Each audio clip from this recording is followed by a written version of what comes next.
ಜಿಲ್ಲಾ ಕಾನೂನು ಪ್ರಾಧಿಕಾರ ಮತ್ತು ಜಿಲ್ಲಾಧಿಕಾರಿ ಬೆಂಗಳೂರು ಹಾಗೂ ಮಹಿಳಾ ಮತ್ತು ಮಕ್ಕಳ ಅಭಿವೃದ್ಧಿ ಇವರಿಗೆ ಮೊದಲನೇದಾಗಿ ನನ್ನ ವಂದನೆಗಳು. ಒಬ್ಬ ಮಹಿಳೆ ಕಾನೂನು ಅರಿವನ್ನು ಹೊಂದಿದರೆ, ಸಬಲೀಕರಣ ಹೊಂದಿದರೆ ಆ ಒಂದು ಮನೆ ಖಂಡಿತವಾಗಿ ಉದ್ಧಾರ ಆಗುತ್ತೆ. ಸೊ ಈ ಉದ್ದೇಶ ಏನು ಅಂತಂತಂದರೆ, ನಿಮಗೆ ಕಾನೂನಿನ ಬಗ್ಗೆ ಮಾಹಿತಿ ಬೇಕು. ಕಾನೂನು ಅಂದರೆ ಅಲ್ಲಿ ಸುಮಾರು 1,000-2,000ಕ್ಕಿಂತ ಹೆಚ್ಚು ಕಾನೂನುಗಳು ಇರಬಹುದು. ಅವೆಲ್ಲ ಅಗತ್ಯ ಇಲ್ಲ. ಆದರೆ ಕೆಲವೊಂದು ಕಾನೂನಿನ ಮಾಹಿತಿ ತಮಗೆ ಗೊತ್ತಿದ್ದರೆ ಮುಂದೆ ಆಗ್ತಕ್ಕಂಥ ಕಾನೂನಿನ ತೊಡಕುಗಳಿಂದ ನೀವು ತಪ್ಪಿಸ್ಕೊಳ್ಳಿಕ್ಕೆ ಸಾಧ್ಯ ಇದೆ. ನಾವು ಲೋಕ ಅದಾಲತನ್ನು ಮಾಡಿದಾಗ ಸುಮಾರು ಕಳೆದ ಬಾರಿ ಪ್ರತಿ ಸಾಲ ಸುಮಾರು 4 ಲೋಕ ಅದಾಲತನ್ನು ನಾವು ಪ್ರತಿ ವರ್ಷದಲ್ಲಿ ಮಾಡ್ತೀವಿ. ಸುಮಾರು 40,000-36,000ದಷ್ಟು ಮಕ್ಕಳ ಜನನ ನೋಂದಣಿ ಆಗುತ್ತೆ. ಅದರ ಅರ್ಥ ಇವತ್ತಿಗೂ ಸಹ ಎಷ್ಟೋ ಮನೆಯಲ್ಲಿ ತಾಯಂದಿರಿಗೆ ತನ್ನ ಮಗು ಜನನ ಆದಾಗ ಆ ಮಗುವಿನ ಜನನವನ್ನು ನೋಂದಣಿ ಮಾಡಬೇಕಂತಕ್ಕಂಥ ಸಣ್ಣ ಮಾಹಿತಿಯೂ ಇರುವುದಿಲ್ಲ. ಅದರಿಂದ ನೀವು 1 ವರ್ಷದ ನಂತರ ಅದನ್ನು ನೋಂದಣಿ ಮಾಡಿಸ್ಬೇಕಾದ್ರೆ ನ್ಯಾಯಾಲಯದಲ್ಲಿ ಅರ್ಜಿ ಸಲ್ಲಿಸಬೇಕಾಗತ್ತೆ, ವಕೀಲ ನೀಡಬೇಕಾಗತ್ತೆ, ಖರ್ಚು ಮಾಡಬೇಕಾಗತ್ತೆ, ಅಲೆದಾಡಬೇಕಾಗತ್ತೆ. ಸೊ ಈ ಒಂದು ಮಾಹಿತಿ ನಿಮಗೆ ಗೊತ್ತಿದ್ರೆ ನಿಮ್ಮ ಮನೆಯಲ್ಲಾಗ್ತಕ್ಕಂಥ ಜನನ ಇರ್ಬೋದು, ಮರಣ ಇರ್ಬೋದು, ಅದನ್ನು ತಕ್ಷಣವಾಗಿ ನೋಂದಣಿ ಮಾಡಿಸ್ಬೋದು. ಅದೇ ಥರ ವೆಹಿಕಲನ್ನು ಇನ್ಶೂರೆನ್ಸ್ ಮಾಡ್ತಕ್ಕಂಥದ್ದು. ನಾನು ಬೆಳಗಾವಿಯಲ್ಲಿ ನ್ಯಾಯಾಧೀಶನಾಗಿ ಕೆಲಸ ಮಾಡುತ್ತಿರೋ ಸಂದರ್ಭದಲ್ಲಿ ನಾನು ನೋಡಿದ್ದು ಸುಮಾರು 4-5 ಕೇಸುಗಳಲ್ಲಿ ವೆಹಿಕಲನ್ನು ಇನ್ಶೂರೆನ್ಸೇ ಮಾಡಿರಲಿಲ್ಲ, ಡ್ರೈವಿಂಗ್ ಲೈಸೆನ್ಸೇ ಇರಲಿಲ್ಲ. ಆ ಹುಡುಗ ಯಾವುದೋ ಒಬ್ಬ ಕೃಷಿಕನ ಮಗನಾಗಿರ್ತಾರೆ. ಅಲ್ಲಿ ಶುಗರ್ ಕೇನನ್ನು ಬೆಳೀತಾರೆ, ಕಬ್ಬನ್ನು ಬೆಳೀತಾರೆ. ಕಬ್ಬನ್ನು ಮಾರಾಟ ಮಾಡ್ತಾರೆ ಕಾರ್ಖಾನೆಗೆ, ಹಣ ಬರುತ್ತೆ. ಅಪ್ಪನ ಹತ್ರ ಮಗ ಗಲಾಟೆ ಮಾಡಿ ಒಂದು ಬೈಕ್ ತಗೊಳ್ತಾನೆ. ಆ ಬೈಕನ್ನು ಇನ್ಶೂರೆನ್ಸ್ ಮಾಡಿಸ್ಬೇಕಂತಲೂ ಮಾಹಿತಿ ಇರೋದಿಲ್ಲ. ತಾನೊಂದು ಡ್ರೈವಿಂಗ್ ಲೈಸೆನ್ಸ್ ತೊಗೊಳ್ಬೇಕನ್ನುವ ಮಾಹಿತಿ ಇರೋದಿಲ್ಲ. ಎಲ್ಲಿ ಹೋಗಿ ಆಕ್ಸಿಡೆಂಟ್ ಆಗುತ್ತೆ. ಈ ಇನ್ಶೂರೆನ್ಸ್ ಬೈಕ್ಗೆ ಮಾಡಿಸಿದರೆ 1,600 ರೂಪಾಯಿಗಿಂತ 2,000ಕ್ಕಿಂತ ಕಡಿಮೆ. ಆ ಇನ್ಶೂರೆನ್ಸ್ ಮಾಡಿಸಿದ್ದರೆ ಆ ಬೈಕಿನಿಂದ ಆಗ್ತಕ್ಕಂಥ ಅಪಘಾತದಲ್ಲಿ ಯಾರು ಸತ್ತೋಗಿರ್ತಾರೋ ಅಥವಾ ಯಾರಿಗೆ ಗಾಯ ಆಗಿರುತ್ತೋ ಅವರಿಗೆ ಪರಿಹಾರವನ್ನು ಇನ್ಶೂರೆನ್ಸ್ ಕಂಪನಿಯವರು ಕೊಡ್ತಾರೆ. ವೈಕೇರಿಯಸ್ ಲಯಬಿಲಿಟಿ ಅಂತ ಹೇಳ್ತೀವಿ ನಾವು. ಇಲ್ಲ ಅಂತಂದರೆ ನೀವು ಪರ್ಸನಲ್ ನೀವು ಕೊಡಬೇಕು, ನಿಮ್ಮ ಜೇಬಿನಿಂದ ನೀವು ಕೊಡಬೇಕಾಗತ್ತೆ. ಒಂದು ಕೇಸ್ನಲ್ಲಿ ಸುಮಾರು 18 ಲಕ್ಷ ಆದೇಶ ಆಗುತ್ತೆ, ಆರ್ಡರ್ ಆಗುತ್ತೆ, ಪರಿಹಾರ ಕೊಡಬೇಕು ಅಂತ. ಅವನಿಗಿದ್ದು ಜಮೀನು 1.5 ಎಕರೆ ಜಾಗ ಇತ್ತು ಅಷ್ಟೇ. ಸೊ ಅದನ್ನು ಮಾರಾಟ ಮಾಡಿದರೂ ಸಹ ಅವನಿಗೆ ಆ ಹಣವನ್ನು ತುಂಬಲಿಕ್ಕಾಗಲ್ಲ. ಸೊ ಇದು ಸಣ್ಣ ಮಾಹಿತಿ. ತನ್ನ ವೆಹಿಕಲನ್ನು ಪಬ್ಲಿಕ್ ರೋಡ್ನಲ್ಲಿ ಓಡಿಸ್ಬೇಕಾದ್ರೆ ತನ್ನ ಹತ್ರ ಡ್ರೈವಿಂಗ್ ಲೈಸೆನ್ಸ್ ಬೇಕು, ಆ ವಾಹನವನ್ನು ಇನ್ಶೂರೆನ್ಸ್ ಮಾಡಿಸ್ಬೇಕು, ಅದು ರಿಜಿಸ್ಟರ್ ಆಗಿರಬೇಕಂತಕ್ಕಂಥ ಒಂದು ಮಾಹಿತಿ ಇಲ್ಲ. ಇನ್ನು ಮಹಿಳೆಗೆ ಆಸ್ತಿಯಲ್ಲಿ ಹಕ್ಕು, ನಮಗೆಲ್ಲ ಈ ಬಗ್ಗೆ ಹೆಚ್ಚಿನ ಅರಿವು ಬಂದಿದೆ ಅಂತ ನಾನು ಅಂದ್ಕೊಳ್ತೀನಿ. ಆದರೂ ಸಹ ಕರ್ನಾಟಕದಲ್ಲಿ ಸುಮಾರು 2 ಲಕ್ಷಕ್ಕಿಂತ ಹೆಚ್ಚು ಪಾರ್ಟಿಷನ್ ಸೂಟ್ಸ್ಗಳಿದ್ದಾವೆ, ಪಾಲು ಹೆಜ್ಜೆಗಳಿದ್ದಾವೆ. ಕಾರಣ ಮಹಿಳೆಗೆ ಸಮಾನಾದ, ಆತನ ಸಹೋದರನೊಂದಿಗೆ ಸಮಾನಾದ ಹಕ್ಕು ಇದೆ ಅನ್ನೋ ಬಗ್ಗೆಯೂ ಸಹ ಎಷ್ಟೋ ಕುಟುಂಬದಲ್ಲಿ ಗೊತ್ತಿರೋದಿಲ್ಲ. ಅಣ್ಣ ತಮ್ಮಂದಿರೇ ಅದನ್ನು ಪಾಲು ಮಾಡ್ಕೊಳ್ತಾರೆ. ನಾಳೆ ಮುಂದೆ ಒಂದು ದಿವಸ ಆ ಮಹಿಳೆಗೆ ಗೊತ್ತಾಗುತ್ತೆ, ಅವರು ಬಂದು ಕೇಸ್ ಹಾಕ್ತಾರೆ. ಅದೇ ಥರ ಜೀವನಾಂಶದ ಹಕ್ಕು. ಎಷ್ಟೋ ಮಹಿಳೆಯರು ಗ್ರಾಮೀಣ ಪ್ರದೇಶದಲ್ಲಿರ್ಬೋದು, ಸಿಟಿಯಲ್ಲಿ ಇರ್ಬೋದು, ತನ್ನ ಗಂಡನಿಂದ ತಿರಸ್ಕೃತಗೊಂಡು ಯಾವುದೇ ಒಂದು ಆದಾಯದ ಮೂಲ ಇಲ್ಲದೆ ಕಷ್ಟದಲ್ಲಿರಿದಾಗ ತಾನು ಏನು ಮಾಡಬೇಕನ್ನೋದು ಅವ್ರಿಗೆ ಮಾಹಿತಿ ಇರೋದಿಲ್ಲ. ಕಾನೂನಿನಲ್ಲಿ ಅವಳಿಗೆ ಜೀವನಾಂಶವನ್ನು ತನ್ನ ಗಂಡನಿಂದ ಪಡಿತಕ್ಕಂಥ, ಅದೇ ಥರ ಹಿರಿಯ ನಾಗರಿಕರು ಸಹ ತಮ್ಮ ಮಕ್ಕಳಿಂದ ಜೀವನಾಂಶ ಪಡಿತಕ್ಕಂಥ ಹಕ್ಕು ಇದೆ ಅಂತಕ್ಕಂಥ ಮಾಹಿತಿಯನ್ನು ಜನರಿಗೆ ತಿಳ್ಕೊಂಡಿರಬೇಕು. ಇನ್ನು ನಮ್ಮ ಕಾನೂನು ಸೇವಾ ಪ್ರಾಧಿಕಾರದ ಕಾರ್ಯವ್ಯಾಪ್ತಿ ಬಗ್ಗೆ ನಾನು ಹೇಳುವುದಾದರೆ, ಈ ಒಂದು ಕಾನೂನು ಅರಿವನ್ನು ಮಾಡಿಸುವುದು ಮೊದಲನೇ ಆದ್ಯತೆ. ಆದರೆ ಇನ್ನೊಂದು ಕಾನೂನಿನ ನೆರವು ಕೊಡ್ತಕ್ಕಂಥದ್ದು, ಲೀಗಲ್ ಏಡ್. ಇವತ್ತು ಕರ್ನಾಟಕದಲ್ಲಿ ಕ್ರಿಮಿನಲ್ ಕೇಸಿಗೆ ಸಂಬಂಧಪಟ್ಟ ಹಾಗೆ ನಮ್ಮಲ್ಲಿ ಸುಮಾರು 8,675 ಕೇಸುಗಳನ್ನು ನಮ್ಮ ಕಾನೂನು ಸೇವಾ ಪ್ರಾಧಿಕಾರದಿಂದ ನಾವು ನಡೆಸ್ತಾ ಇದ್ದೇವೆ. ಬಹಳ ಬಡವರು ಮತ್ತು section 12 of legal service authorities ಆ್ಯಕ್ಟ್ನಲ್ಲಿ ಬರ್ತಕ್ಕಂಥ ಮಹಿಳೆ ಇರ್ಬೋದು, ಮಕ್ಕಳಿರ್ಬೋದು, JJBಯಲ್ಲಿ ಜುವೆನಲ್ಸ್ ಇರ್ತಾರೆ, ಮಕ್ಕಳಿರ್ಬೋದು ಅಥವಾ ಕಾರ್ಮಿಕರು ಇರ್ಬೋದು, ಮತ್ತು ವಾರ್ಷಿಕ ಆದಾಯ 3 ಲಕ್ಷಕ್ಕಿಂತ ಕಡಿಮೆ ಇರತಕ್ಕಂಥ ಯಾವುದೇ ಕುಟುಂಬದ ಸದಸ್ಯ ಇರ್ಬೋದು, ಅವರಿಗೆ ನಾವು ಫ್ರೀಯಾಗಿ ಲೀಗಲ್ ಏಡನ್ನು ಮಾಡಿಸ್ತೇವೆ. ನಮ್ಮಲ್ಲಿ ಪೆನಲ್ ಅಡ್ವೊಕೇಟ್ಸ್ ಇರ್ತಾರೆ, ಕಾನೂನಿನ ನುರಿತ ವಕೀಲರನ್ನು ನಾವು ಪೆನಲಲ್ಲಿ ಹಾಕ್ಕೊಳ್ತೀವಿ. ಅವರ ಮೂಲಕ ನಾವು ಕೇಸನ್ನು ನಡೆಸ್ತೀವಿ.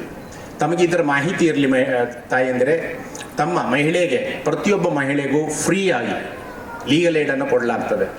ಈ ಕಾನೂನಿನ ಸಹಾಯ ಖಾಲಿ ಕೆಳಮಟ್ಟದ ಅಂದರೆ ಸಿವಿಲ್ ಜಡ್ಜ್ ತಾಲೂಕು ಮಟ್ಟದ ನ್ಯಾಯಾಲಯದಲ್ಲಿ ಮಾತ್ರ ಅಲ್ಲ, ಸರ್ವೋಚ್ಚ ನ್ಯಾಯಾಲಯದವರೆಗೆ ನಾವು ಇದನ್ನು ಕೊಡ್ಲಿಕ್ಕೆ ಬರುತ್ತೆ. ಸೊ ಕಾನೂನಿನ ತೊಡಕು ಇದ್ದರೆ, ನಿಮ್ಮ ಹಕ್ಕಿನ ಉಲ್ಲಂಘನೆ ಆದಾಗ, ಯಾರೋ ಅದನ್ನು ತೊಂದರೆ ಮಾಡಿದಾಗ ತಮ್ಗೆ ಗೊತ್ತಿರಬೇಕು, ದಯವಿಟ್ಟು ನಮ್ಮ ಕಾನೂನು ಸೇವಾ ಪ್ರಾಧಿಕಾರವನ್ನು ತಾವು ಮೊರೆ ಹೋಗ್ಬೋದು. ನಮ್ಮ ನಾಲ್ಸಾ ಹೆಲ್ಪ್ಲೈನ್ 15100 ಇದರ ಬಗ್ಗೆ ನಾವು ಮಾಹಿತಿ ಕೊಡ್ತಾ ಇದ್ದೇವೆ. ಅದಕ್ಕೆ ಕಾಲ್ ಮಾಡಿದರೆ ಅಲ್ಲಿ ನಾವು ವಕೀಲರನ್ನು ನೇಮಿಸಿದ್ದೀವಿ.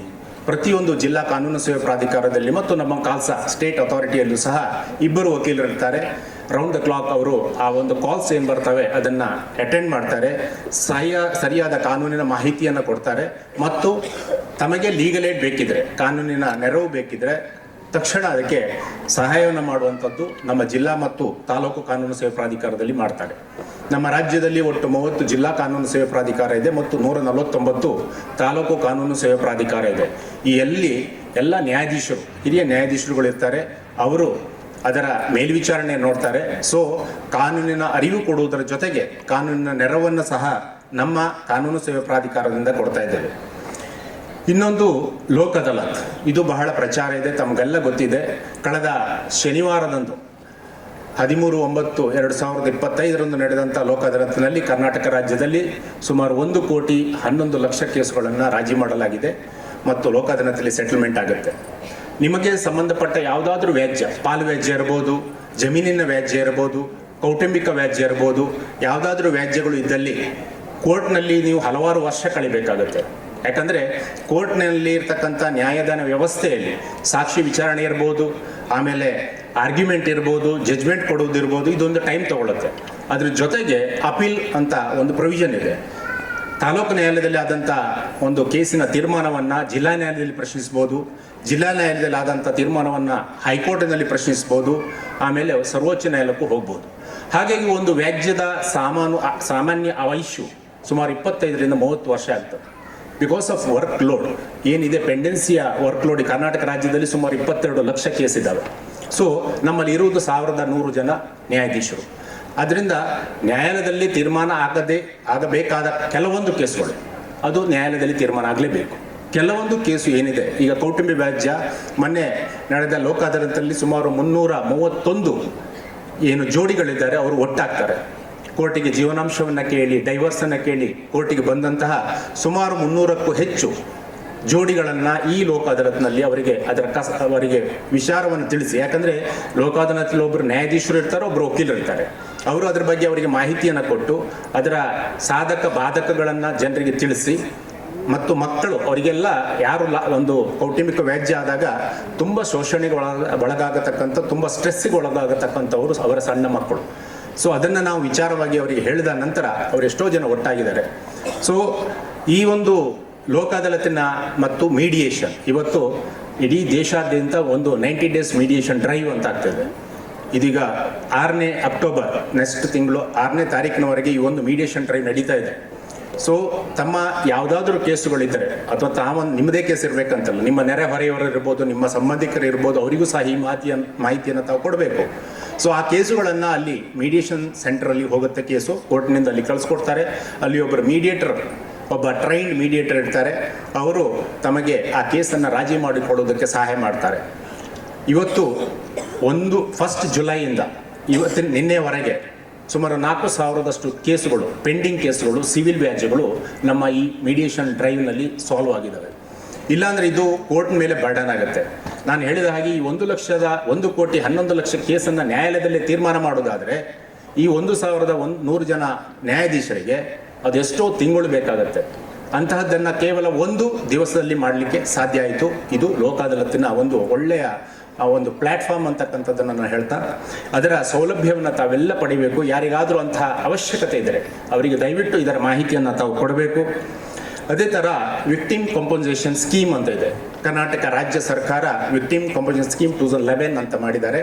ಅದರಡಿಯಲ್ಲಿ ಪೋಕ್ಸೋ ವಿಕ್ಟಿಮ್ಸ್ ಇರ್ಬೋದು, ಬೇರೆ ಕ್ರಿಮಿನಲ್ ಕೇಸ್ನಲ್ಲಿ ಆಗ್ತಕ್ಕಂಥ ಸಂತ್ರಸ್ತರು, ವಿಕ್ಟಿಮ್ ಅಂದರೆ ಸಂತ್ರಸ್ತರು, ಅಪರಾಧ ಅವರ ಮೇಲೆ ಜರುಗಿರುತ್ತದೆ, ಅವರ ಸಂತ್ರಸ್ತರಿರ್ಬೋದು, ಅವರ ಡಿಪೆಂಡೆಂಟ್ಸ್ ಇರ್ಬೋದು, ಅವರಿಗೆ ಕಾಂಪನ್ಸೇಷನ್ ಕೊಡ್ತಿದ್ದಾರೆ.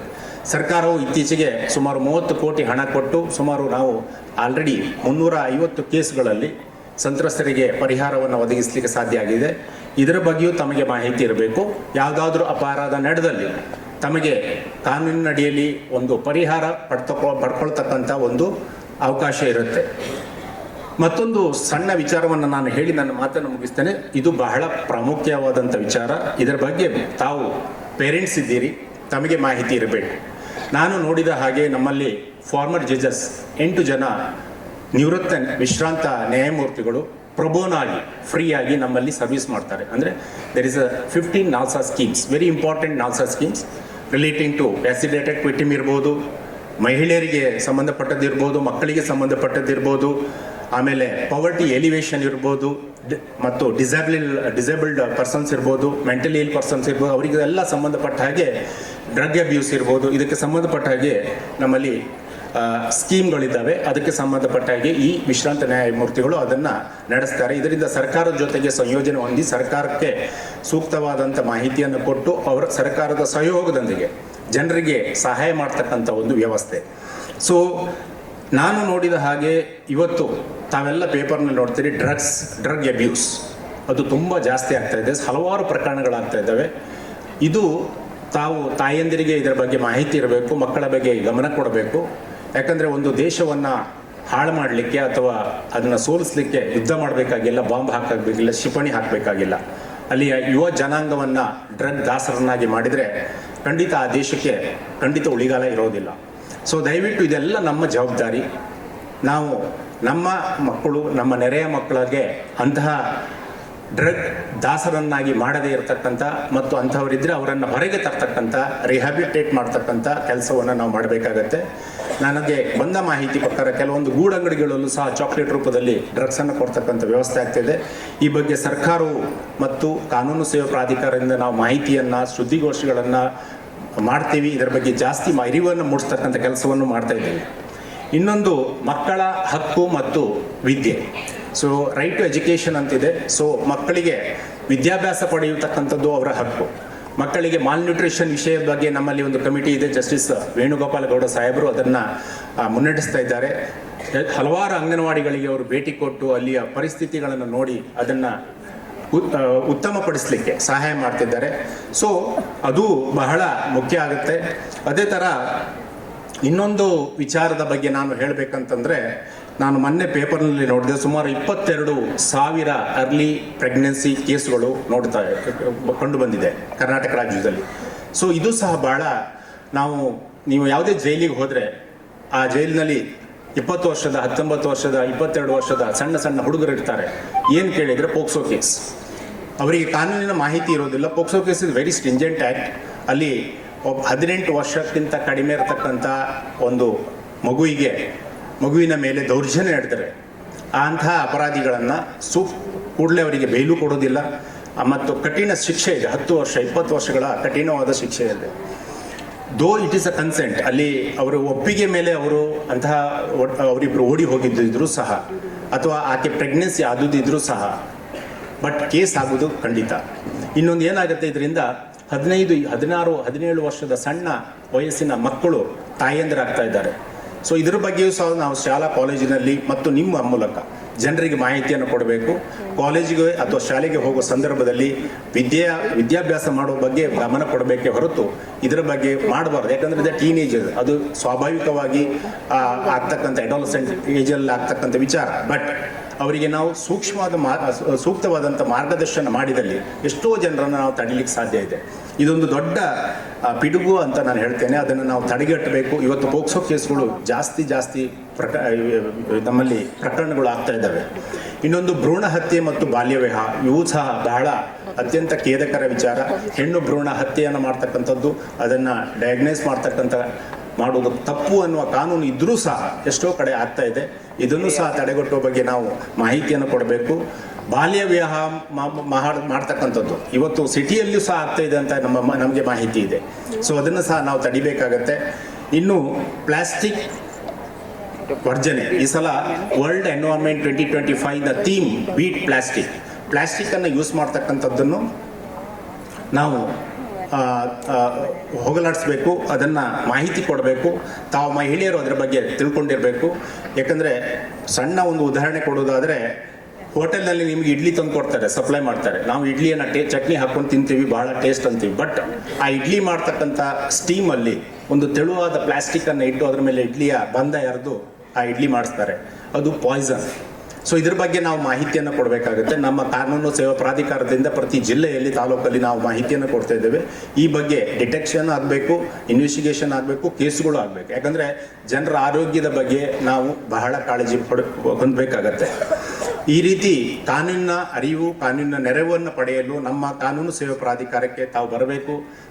ಅಗತ್ಯ ಇದ್ದಲ್ಲಿ, ನಾನು ಹೇಳ್ತಾ ಇರೋದು ಎಲ್ಲರೂ ಕೇಸ್ ಮಾಡ್ಕೊಂಡು ಬರೋದಲ್ಲ, ಕೇಸ್ ಇದ್ದಾಗ ನಿಮಗೆ ಸಹಾಯ ಬೇಕಾದಾಗ ದಯವಿಟ್ಟು ನೀವು ಹಣಕಾಸಿನ ತೊಂದರೆ ಇದೆ, ಅಡಚಣೆ ಇದೆ ಅನ್ನೋ ಕಾರಣಕ್ಕಾಗಿ ಅನ್ಯಾಯವನ್ನು ಸಹಿಸುವ ಅಗತ್ಯ ಇಲ್ಲ. ನಿಮ್ಮೊಂದಿಗೆ ನಾವಿದ್ದೇವೆ, ನಮ್ಮ ಕಾನೂನು ಸೇವಾ ಪ್ರಾಧಿಕಾರ ಇದೆ, ನಮ್ಮ ಸರ್ಕಾರ ಇದೆ. ಈ ಎಲ್ಲ ವಿಚಾರಗಳ ಬಗ್ಗೆ ತಾವು ಮಾಹಿತಿಯನ್ನು ತೆಗೆದುಕೊಳ್ಳಿ. ನಮ್ಮ ಕಾನೂನು ಸೇವಾ ಪ್ರಾಧಿಕಾರದ ಬಾಗಿಲು ಸದಾ ತಮಗೆ ತೆರೆದಿದೆ ಅಂತ ಹೇಳ್ತಾ ನನ್ನ 2 ಮಾತನ್ನು ಮುಗಿಸ್ತೇನೆ. ಜೈ ಹಿಂದ್, ಜೈ ಕರ್ನಾಟಕ.